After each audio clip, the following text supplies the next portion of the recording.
أهلا وسهلا متتبعاتي الغاليات ومع فيديو جديد ومرحبا بكم في قناتي. إذا كنتوا أول مرة كتشاهدوا القناة ما تنسوش أنكم تشتركوا وتفعلوا الجرس باش ديما توصلوا بالجديد. ومرحبا بكم مرة تانية. اليوم جبتكم واخترتكم هاد الموديلات الحجاب الشرعي اللي هي موديلات مزيونة بزاف، كذلك الألوان هادئة. وانتوما كتبوا لي في التعليقات كيف جاكم هاد لي موديل،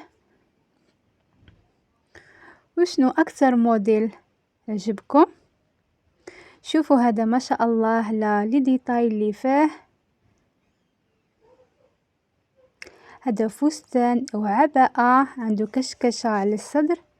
كما كتشوفوا اليدين عاود اليدين كيجيو واسعين ومجموعين على اليد، كل شي واضح وباين في الفيديو. عباءة او فستان فضفاض بالكشكشة مع الخمار ديالو بنفس اللون. وهذا جلباب ولكن ماشي صايا، على شكل سروال فضفاض ومجموع كما كتشوفوا كل شي واضح. كاين رمادي وهذا اللون هنايا اللون بحال برتقالي الخوخي، وهنا في اللون البيج.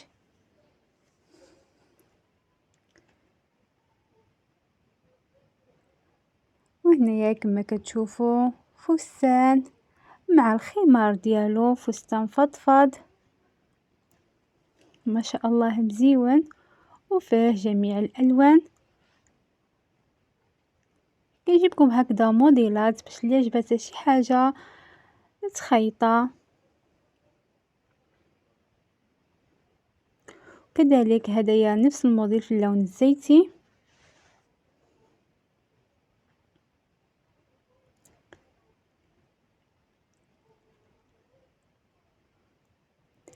ما شاء الله لي موديل كاملين مزيونين.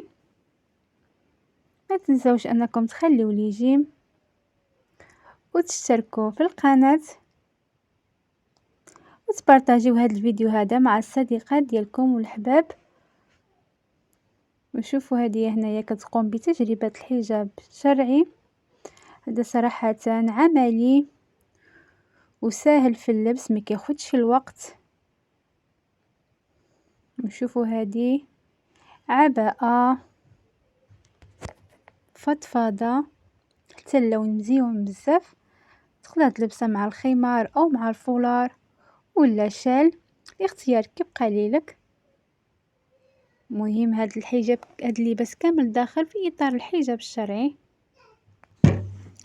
كما كتشوفوا لي ديتايل عند الازرار.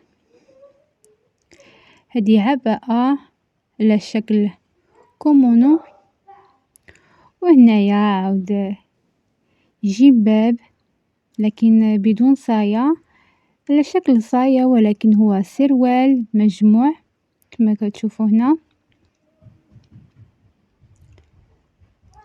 اللون مزيون بزاف ومناسب جميع الفصول.